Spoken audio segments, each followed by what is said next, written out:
अस्सलाम वालेकुम students, welcome back to the channel mathematics Balare Panjwani.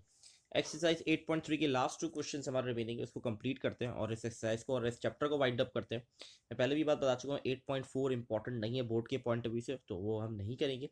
8.3 तक ही इसकी इंपॉर्टेंट एक्सरसाइजेज है। क्वेश्चन नंबर 14 है, find whether the line x plus y is equal to plus root two touch the circle x square plus Y square minus two x minus two y minus one equal to zero. अगर आपने 12 और 13 जो last video में 12 और 13 solve किया था, अगर वो कुछ किया है तो ये सवाल भी कुछ उसी जैसा है। ठीक है, बस में हमें बताना है कि क्या ये जो लाइन है टच कर रही है सर्कल को कि नहीं कर रही है, प्रूफ करके बताना है। ठीक है, अगर दोनों साइड्स बराबर आ गई तो टच कर रही है, अगर नहीं आई तो नहीं होगा। तो सिंपल हमारे पास इक्वेशन जो हमारे पास गिवन है वो कौन सी गिवन है, x plus y is equal to plus root two.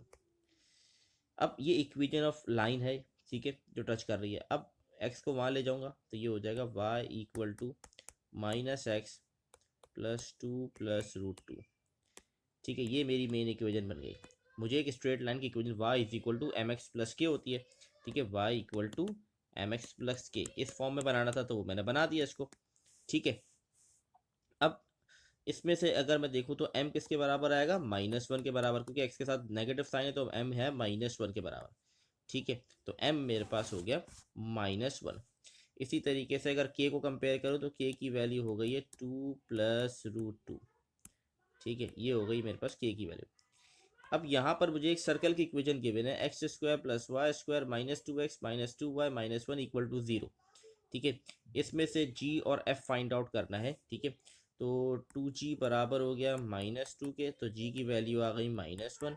ठीक है, आई होप कंपैरिजन आपको आना चाहिए, 8.812 में पढ़ चुके हैं, ये सारी चीज़ें आपको आनी चाहिए। इसी तरीके से 2f बराबर हो गया माइनस टू के, तो इसी तरह f आ गया मेरे पास माइनस वन और c भी बराबर है माइनस वन के। अब जो लास्ट चीज़ रह गई है, जो हमने 12 और 13 में भी, क्वेश्चन नंबर 12 और 13 में भी यही किया था कि हमने m निकाला, k निकाला, g निकाला, f निकाला, c निकाला और फिर हमारे पास रहता है रेडियस r। तो रेडियस का formula R square is equal to G square plus F square minus C. R square G, इसके जी स्क्वायर की जगह मैं रखूंगा माइनस वन का स्क्वायर वन होता है, इसका भी वन आ जाएगा और ये है माइनस का वन। तो आर स्क्वायर बराबर हो गया थ्री के, तो मतलब आर बराबर हो गया, रूट ऑन बोथ साइड करूंगा तो रूट थ्री के। ये आ गई मेरे पास सारी वैल्यूज। ये वैल्यूज आप नोट डाउन करें, M minus one, K two plus root two, G minus one, F minus one, C minus one और आर हो गया रूट थ्री।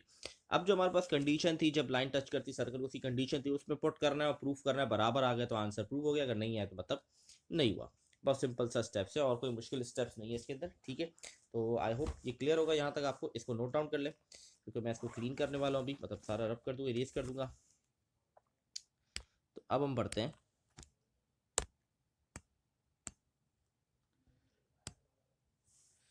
अब हमारे पास क्या क्या चीज़ें थी उसको हम पुट करते हैं। हमारे पास कंडीशन थी r is equal to minus m g plus f plus k, नीचे रूट के अंदर यहाँ माइनस एम जी था, नीचे M square plus one.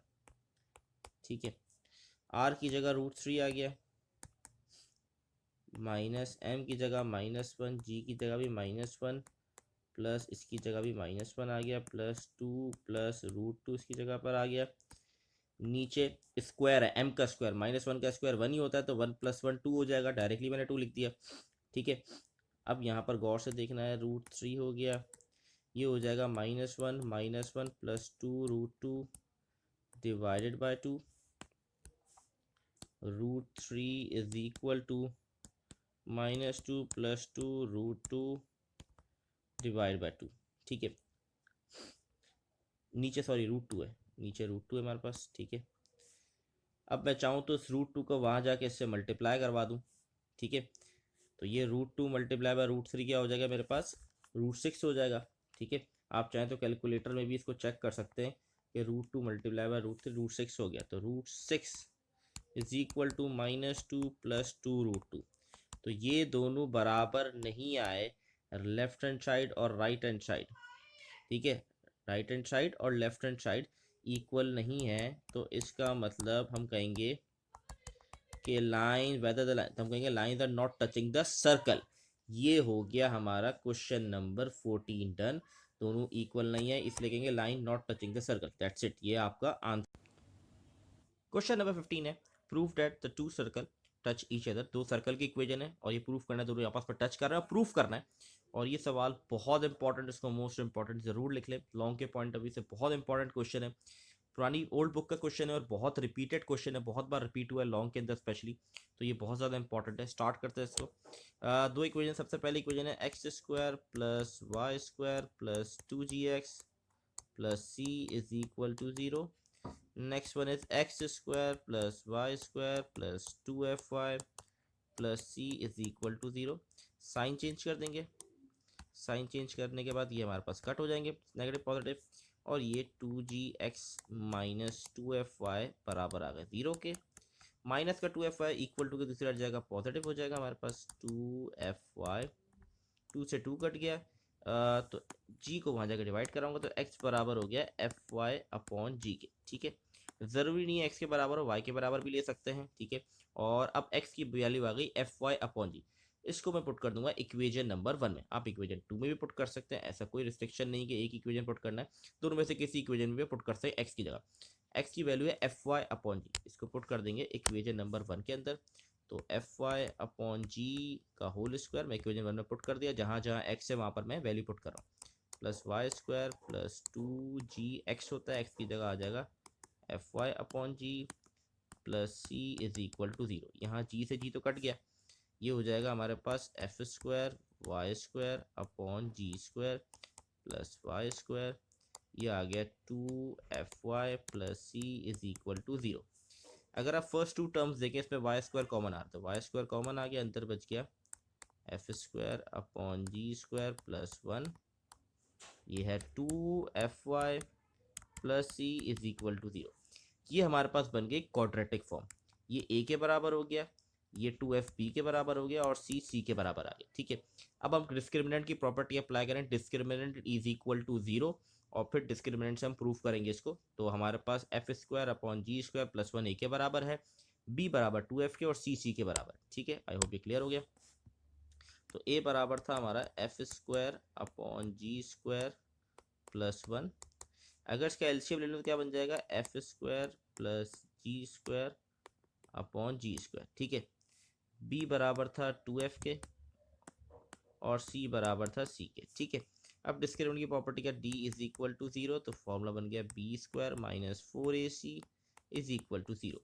b की जगह आ गया हमारे पास 2f का होल स्क्वायर माइनस 4a की जगह आ गया f square plus g square upon जी स्क्वायर, और c की जगह आ गया c इज इक्वल टू 0। अभी जो -4 इसी इक्वल टू के वहाँ अगर पूरी टर्म को लेके जाऊँगा तो सब पॉजिटिव हो जाएंगे, और इस पर स्क्वायर अप्लाई करूँगा तो बन जाएगा 4f square is equal to 4, ये हो गया f square plus g square upon जी स्क्वायर और ये c। ठीक है, 4 से 4 कट गया।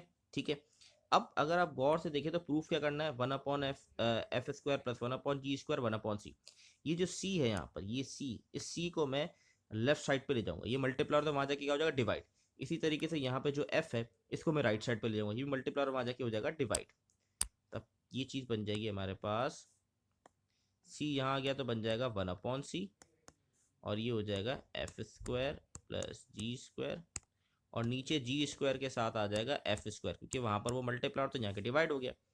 अब मैं नीचे एलसीएम ब्रेक कर दूंगा। ठीक है, तो ये हो जाएगा एफ स्क्वायर अपॉन जी square f square plus g square divide में होगा जी स्क्वायर और एफ स्क्वायर, एफ स्क्वायर से एफ स्क्वायर कट गया, जी स्क्वायर से जी स्क्वायर कट गया। दैट्स इट, प्रूफ हो गया 1 upon c 1 upon ji square 1 upon F square. That's it, ये हो गया हमारा हैंड्स प्रूफ, और ये लॉन्ग के लिए बहुत इंपॉर्टेंट है। इसी के साथ एक्सरसाइज 8.3 और चैप्टर 8 को हम एंड करेंगे इंशाल्लाह। नेक्स्ट जो वीडियो होगी वो चैप्टर नंबर 2 से हम स्टार्ट करेंगे, लिमिट्स की। इसकी 8.4 इंपॉर्टेंट नहीं है, करने की ज़रूरत नहीं है। ठीक है, 8.3 तक ही इसके इंपॉर्टेंट क्वेश्चन है, और बता चुका हूँ चैप्टर 8 से आपके पास एक लॉन्ग और एक शॉर्ट तो डन है इंशाल्लाह पेपर के अंदर, आपके बोर्ड के अंदर। ठीक है, आई होप आप लोग क्लियर होगी। अगर फिर भी किसी भी सवाल में किसी चीज़ में कन्फ्यूजन हो, आप कमेंट में पूछ सकते हैं। इंशाल्लाह नेक्स्ट वीडियो के अंदर हम चैप्टर नंबर 2 स्टार्ट करेंगे। तब तक के लिए अल्लाह हाफिज़।